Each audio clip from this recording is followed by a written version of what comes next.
Welcome to La Vida Rosa. I'm your host Pinky, and today I'm going to talk about Married at First Sight. So if you'd like to see more, then just stay tuned. But before we begin, I would like for everyone to check out my website, lavidarosastyle.com, where you can find cute accessories like the ones I'm wearing right now.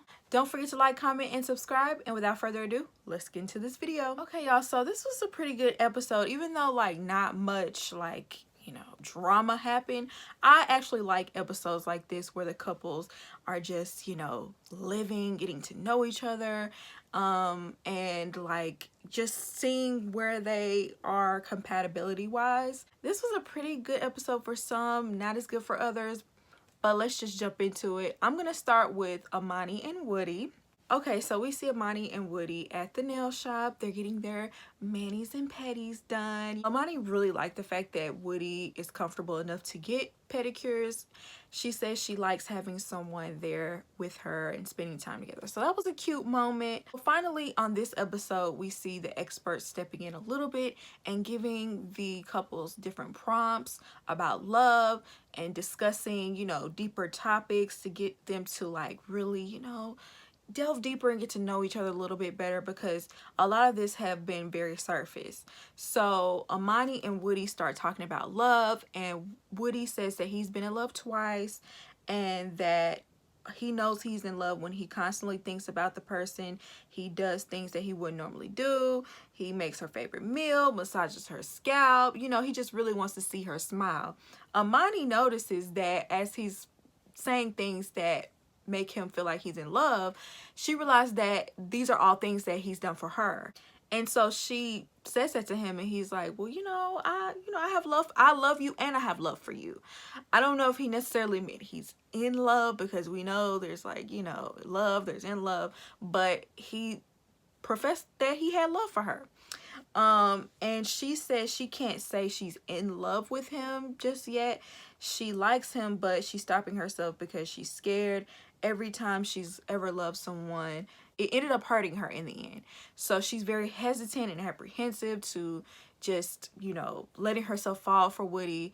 And in the moment, it seemed like Woody felt a way about it. Woody feels like he deserves a clean slate. He hasn't done any of those things to her, so he feels like, I've been doing everything to show you that I care about you, so I just want you to, let go and, feel the same way I feel. And I just was hoping in that moment, I was hoping that doesn't make him ease up and not want to, go full force like he's been going. I think Amani felt the same way. So later on in the episode, she actually cooked him dinner, and she felt like she needed to step it up slightly because he's been doing all these nice things, so she wants to reciprocate. And I think perfect, she did need to do a little something in return. Woody has been doing a lot, going out of his way to show how much he cares.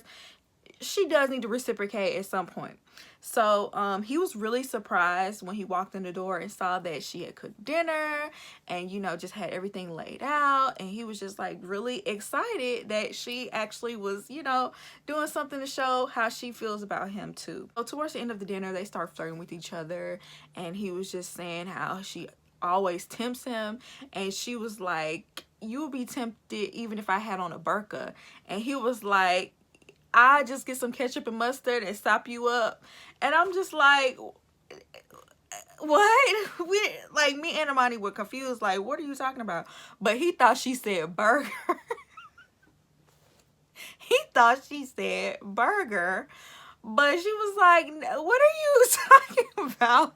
I said burqa. He was like, what is a burqa? And she had to tell him, that's the traditional garb that Muslim women wear. And I just thought that was hilarious that he was didn't even question the fact that she's like, I'm gonna put on a burger. He really thought she said burger. That was hilarious. But yeah, Amani and Woody are doing fine. I think the fact that they're so willing to be open and communicate, I feel like that's the reason why they're doing so well. Is because she's not gonna lie to him to make him feel good. She's gonna tell him the truth, and he's willing to be patient and still give his all to the situation regardless of her being apprehensive. It's so beautiful to watch it happen week to week. Y'all know how I feel about Amani and Woody. So let's get to the other couple that I love, that we all love. Amelia and Bennett. So at the beginning, Bennett is supposedly sweeping, and I'm like, I ain't never seen that kind of sweeping in my life. Like, that's the kind of sweeping you do when you a little kid and you don't really know what you're doing. I'm like, have you actually ever swept? Maybe that's the black mama in me. I don't know. I'm not a black mama, by the way, but I'm just like, that ain't sweeping, child. Bennett was feeling sick during this episode, and so Amelia, you know, went and she bought some ginger. I believe he wanted some ginger and honey tea, and she went out and got some ginger for her man to nurse him back to health. And apparently, you know, her caring for him, I mean, she is a doctor, so she know how to care for her man in that way. Apparently nursing him back to health, that sparked some, you know, feelings in between them, and they consummated their marriage. And I feel like we all saw this coming, we just didn't know when. Bennett said he is very satisfied with his current level of intimacy with Amelia. Amelia is very private about their intimacy, and so I feel like that's why Bennett wasn't so open. So yeah, that happened. We don't have to harp on that. So in the next scene, we see them talking about love, as the experts have prompted them to do. And Bennett asks Amelia, how do you know when you fall in love?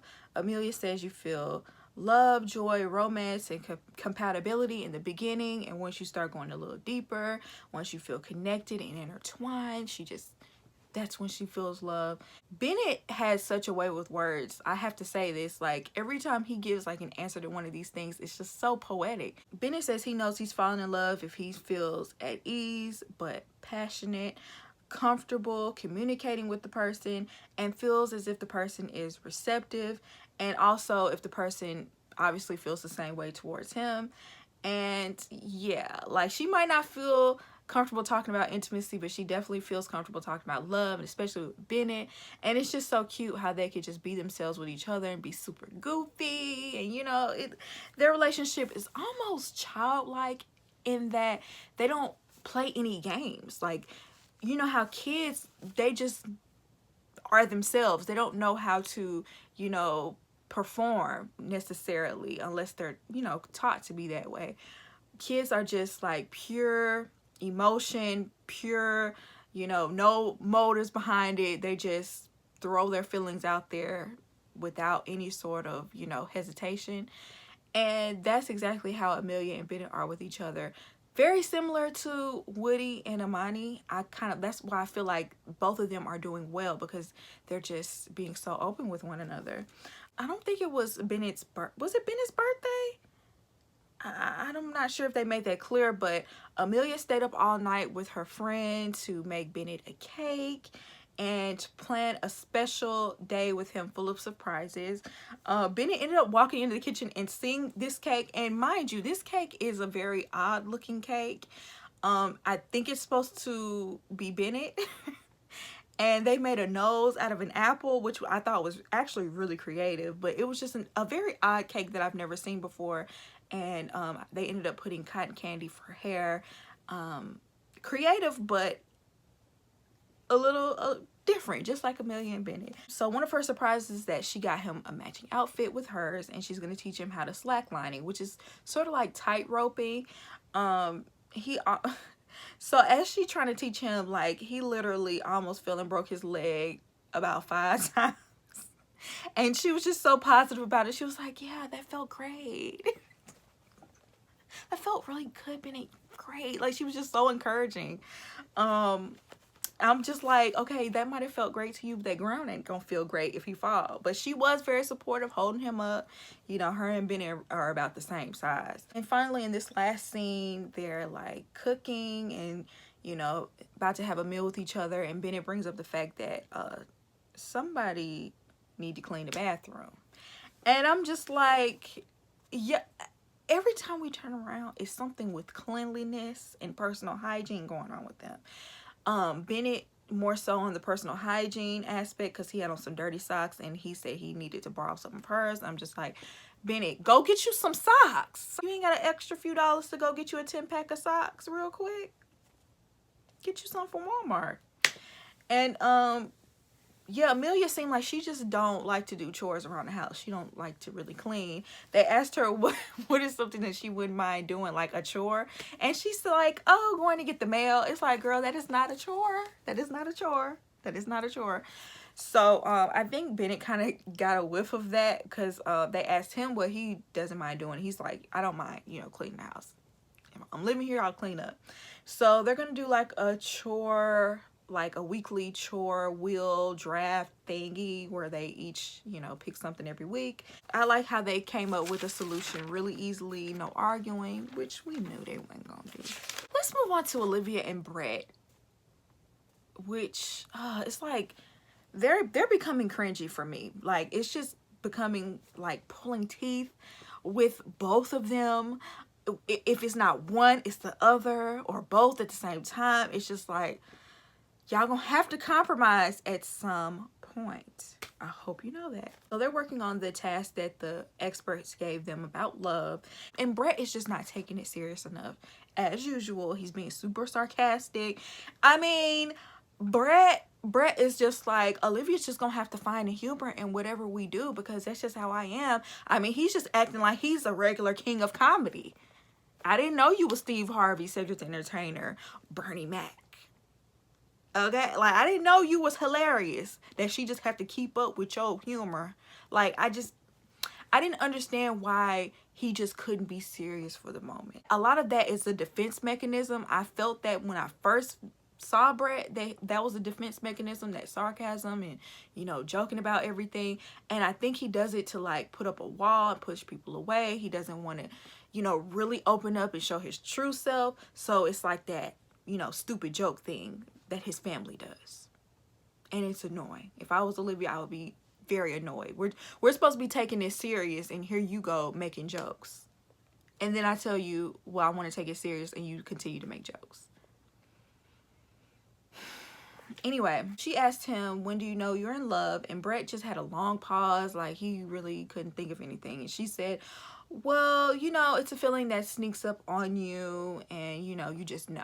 She then asked him, how will you actively fall in love? Jokes, jokes, sarcasm, sarcasm.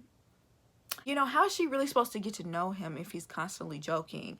And she literally wants him to express himself, and he just would not quit playing. Her thought process for actively, you know, trying to fall in love is wanting to see each other's passions, and instead of focusing on big life issues that they might have disagreements on, let the small things outweigh the big things. And he thinks that's the worst advice ever. And he literally said that the driest way he could, that is literally the worst advice ever.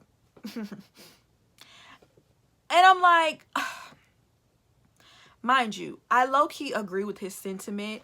Like, the big things either keep you together or tear you apart. You know what I'm saying? I totally agree with that. He's right. But he has a very nasty, sarcastic way of saying things that would not make me receptive to anything he had to say.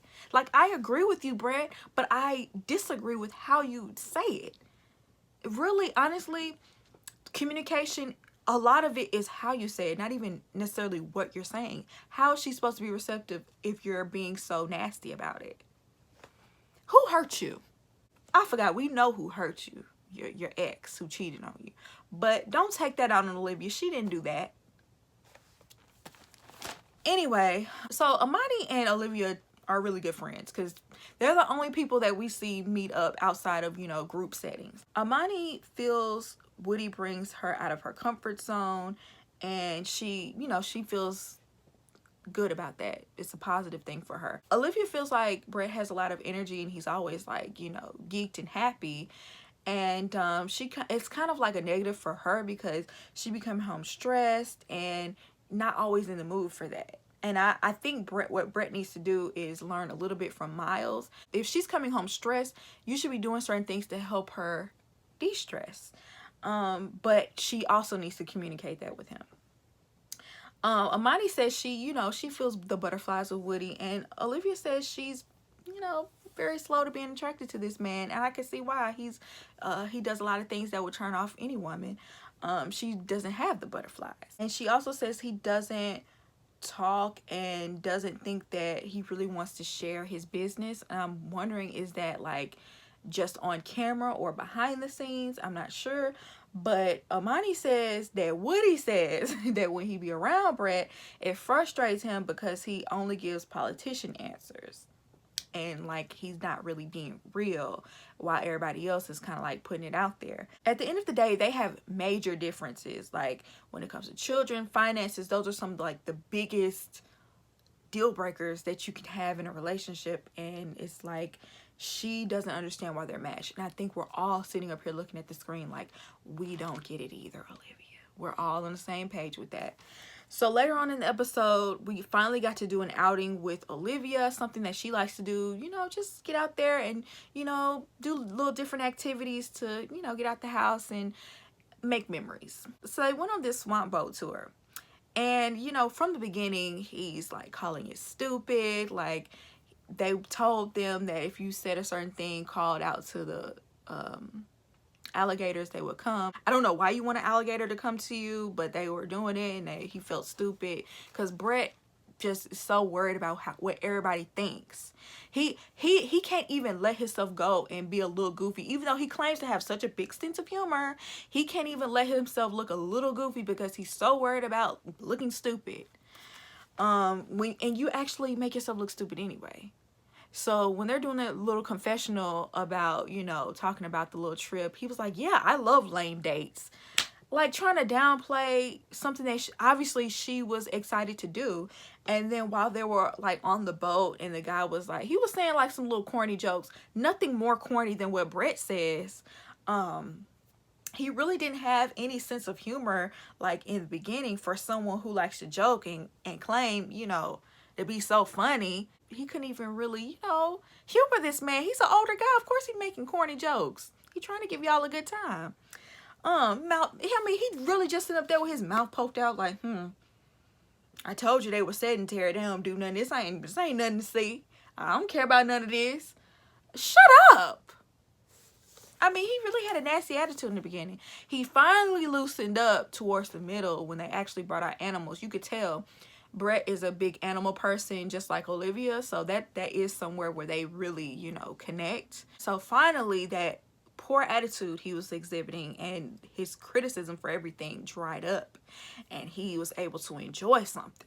So let's get into Christina and Henry. For once, they were not cringy. This whole episode, I was like, you know what? I'm actually enjoying Christina and Henry this episode. I feel like if they stay on this same track, they possibly, maybe, the teensiest bit of hope I might have for them. I saw the teensiest glimmer, the tiniest bit of hope for them this episode. Possibly they can make it. So after they had their little falling out, you know, Henry stormed out of their place. We don't really know what happened. Did he come back? Did he stay the night there? I don't know. All we know is that Christina has been gone the entire day. And so, you know, he's calling her, mind you, Henry. Now, this is the only thing that really got on my nerve. Henry has his wife's name saved in his phone as Christina MAFS, as in Married at First Sight. What? Not Christina, my wife, not boo, not bae. What do white people say? Honey, baby. I mean, I understand y'all haven't really been on the same page, but how dry can you be? Why did you even save her in there as Christina MAFS? Why did you even save her as that in the first place? She been your wife since day one. Child, I could not. I could not with that. So he called and texted her and she just was not answering. But finally she came home and it turns out she was just out with her friends. Christina really opened up this episode and she confessed to Henry that she has not been taking her ADD medicine. And she kind of attributes that to a lot of her impatience. She said she didn't say anything because she was afraid of judgment. And, you know, I feel like this could have came off as an excuse, but I know some people, especially children, whenever they take that ADD medication, it really kind of sucks the life out of them. It makes them dull and they don't feel like themselves. And a lot of people don't want to take that medication because of it. And so I can completely understand why she would not want to take it. It affects everyone differently, but I could totally see where she was coming from with that. And it actually, I did feel compassion for her, and I felt bad that she has really been struggling with that. And you could tell she's been battling a little something. You could kind of tell now that I look back and think. So I'm glad she did finally open up and say that. So she says she's been off of her meds for a month, and it makes her feel irritated easily and frustrated. Her mother doesn't agree with her taking the medicine, so maybe that was a part of the reason why she stopped taking it. Maybe she felt like Henry would judge her if she did take it, but Henry, you know, so Henry was as supportive as he could have been. He tried to comfort her and let her know there's nothing wrong with that, and you know, he was like, well, maybe your attitude perk up. I feel like Henry did the best he could, but I feel like literally this is your time to step up and comfort your wife. This was the time to come over and maybe give her a hug and tell her it was going to be okay, and I'm here for you. I'm going to support you during this time. I'm glad you told me. I mean, he did say some of those things, but I feel like he could have been a little bit more comforting. You know, this was the time to do that. But he claims that he still wants to get to know her better, and he is, you know, wanting to forge forward in their relationship. So that's good. So they begin to talk about love. And Christina asked Henry, how do you know when you're in love? And he was like, it's a feeling, you know, you just know. Mind you, Henry has been a lot more talkative, like, in these conversations. I want to make sure I mention that. So he asked her, you know, when was the last time you were in love? And she said the last time she was in love was with her ex, and they were broke and they didn't have any money, but she still felt excited to, you know, get this little cheap meal just because they were together. But she also said that their relationship was very tumultuous, and she realized that she's been very argumentative in a lot of her relationships, and that's something that she's really trying to change. And I felt like that I cannot be mad at someone pointing out their flaws and taking accountability for that and actually wanting to change it. It actually made Christina way more endearing, and I like Christina so much more this episode. Like, Christina, you should have showed us this from the beginning, girl. Maybe it's because she took her medicine. I don't know. I don't know if she's aware of these feelings, but I personally feel like she's not over her ex. I didn't feel like that when she was talking about her ex at her wedding day. It just seems like she's not over him, and I just don't know how this is going to affect them moving forward. She basically alluded to that relationship being toxic, and you know, she likes the fact that Henry doesn't yell or scream at her and doesn't make fun of her and basically, you know, insult her and make her feel less than. And she sees why she was matched with Henry, because he seems to be more, you know, caring than, he would never do anything like that. You know, even when he was upset with her, he didn't like insult her or bash her. You know what I'm saying? He just pointed out her behavior. Again, I felt bad because obviously she's dealt with some really terrible men. If everyone she's ever dealt with has really like beaten down her self-esteem. Like, so maybe it is good that even if they don't work out, at least she experienced a man like Henry that will, you know, appreciate her more. And she says that she just really wants unconditional love. And I think a lot of that might stem from daddy issues because she doesn't have her father in her life. Christina opened up so much this episode. I just really wish Henry would have like opened up too. Like, this was the time. This was the time. But Henry he did better. He did better this episode. They went golfing, and you know, he was teaching her. He was touching on her arm, and I'm like, okay, y'all don't even hug. So I'm like, this, the smallest little baby steps, I'ma take it. You know what I'm saying? But it wasn't awkward at all because Henry was very like comfortable, and he, you know, is at ease playing golf. That's something he's confident in, and so that was a good idea to go golfing together because it helped him to like step out of his comfort zone and take the lead and be dominant. That's something that Christina wants from him. So that was a good outing. And he was actually encouraging her, and he said some really genuinely nice, kind things about her by the end of that date. And I was just like, yes, Yes, this is what yes, Henry, thank you for not saying anything generic. You said some actually great things about her. And then after that, Henry took an extra step and signed them up for salsa classes, which really was completely out of his comfort zone, but something that he thought she would enjoy, which was very thoughtful. So you get some points for that, Henry. And he was very stiff at first. He couldn't really catch on, but he pushed through, and he really, like, you know, really gave his all into it, and it showed. And by the end of it, he was a little bit more confident with it. She was encouraging of him. She was letting him know, look, you don't have to be perfect, let's just, you know, have fun with it. And you know what, I feel like they should do that more often, because I feel like that really will help him with his confidence. He has an issue with looking people in their eyes, so if he did the salsa, that's like what you're supposed to do. You're supposed to, you know, make eye contact and not look down. So maybe that'll help, you know, them connect on a more emotional level. He'll be able to look at her, I hope. So like I said, I have a glimmer of hope for Henry and Christina. You know, maybe it was just this episode, maybe they were pulling on my heartstrings, I don't know, but I just really feel like they got the teeniest bit of hope now. I don't know, I'm kind of excited about it. So let's move on to Karen and Miles.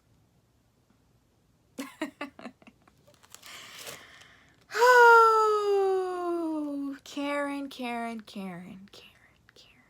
I want to understand Karen so bad. I really do. I really want to get it. I really do. Cause I just thought they were doing so much better last episode. I wanted them to be making progress in the last episode, but it just seemed like took one step forward and took a couple of steps back this episode. But we'll get to it.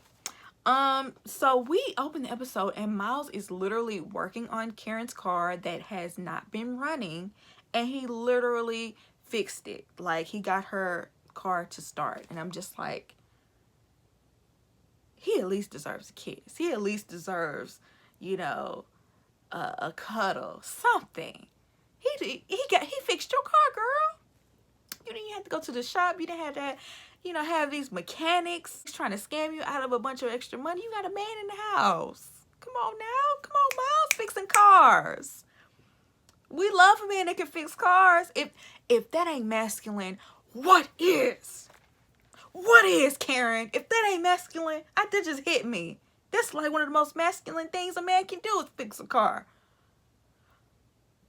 I hope you gave him his props for that and we just didn't see it. Miles still says he's not getting much affection or intimacy from Karen, even though he's brought it up to her and said that he has an issue with that. But he brought his friend over who is a chef, and you know, Miles don't know how to cook at all. Miles didn't even know how to chop onions without cutting himself. So he brought someone in to teach him how to cook because he wants to be able to cook for her, like, you know, once or twice a month. So, you know, they seem like they're interacting pretty good, like joking around, teasing each other while they're cooking. You know, Miles is doing the Salt Bae, and Karen did not know what that was. I'm like, Karen, how old are you? You act like you 52 years old. You don't know what Salt Bae is? You gotta know you ain't never been on social media. You don't know what Salt Bae is. She was like, what kind of move is that? That's Salt Bae. You don't know what Salt Bae? Anyway, so at the end, you know, the meal turned out really good. It looked delicious, honestly. And he asked her, you know, how you like it? And they was like in this pose where I think y'all was supposed to kiss each other at that point. You know, Miles, maybe you should have leaned in and be like, you like this meal? Give me a little smooch for it. You know what I'm saying? They be missing opportunities to be, you know, more affectionate. Then when they participate in the activity for this week, first of all, I already pointed out how small these beds were. But these beds, they barely have enough room for 2 people. And Miles, he got a little weight on him. And I'm not trying to call him fat or anything, but he needs more than just that little tiny bed they're in. Like, Karen, she can like snuggle in there, but there's barely enough room for them. What? Anyway, Miles asked Karen, how will you know that you love him? And she said she'll know when she can come up to him and feel confident and trust him and feel safe. She also says that it's going to take time, her usual answer, And, you know, they haven't dug deep enough for her to fall in love with him yet. And so she asked him to tell her about his childhood. And he said he moved around a lot. His parents separated when he was 9 years old, and he felt like he was kind of like caught in the middle of them playing peacekeeper. And because his mom was upset, his dad felt away, so he just felt like, you know, he was stuck in the middle. And Miles is such a giver that he was willing to, like, you know, play that role for so long until he reached his breaking point. And he just told them that he just could not handle it. He felt burnt out by it. And she said she just doesn't want that to happen here.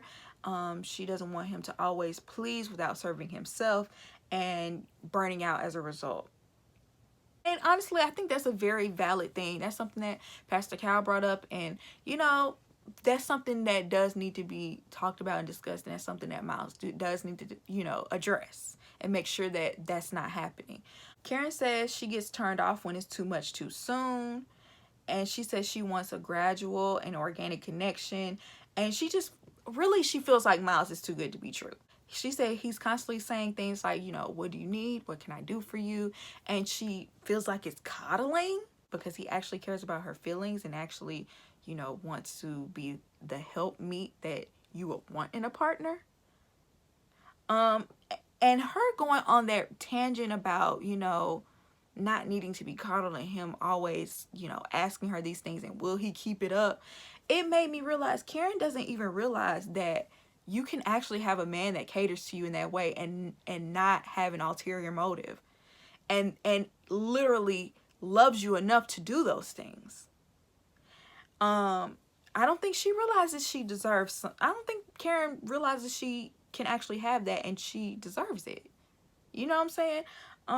It's like she doesn't really believe that's a viable possibility. She's really looking for the real Miles, when in all actuality, all signs are pointing to this actually being who Miles is. I've seen so many people reach out and say, I know Miles and he's literally like this in a relationship. A woman has said, I was in a relationship with Miles and I broke up with him because he was too nice.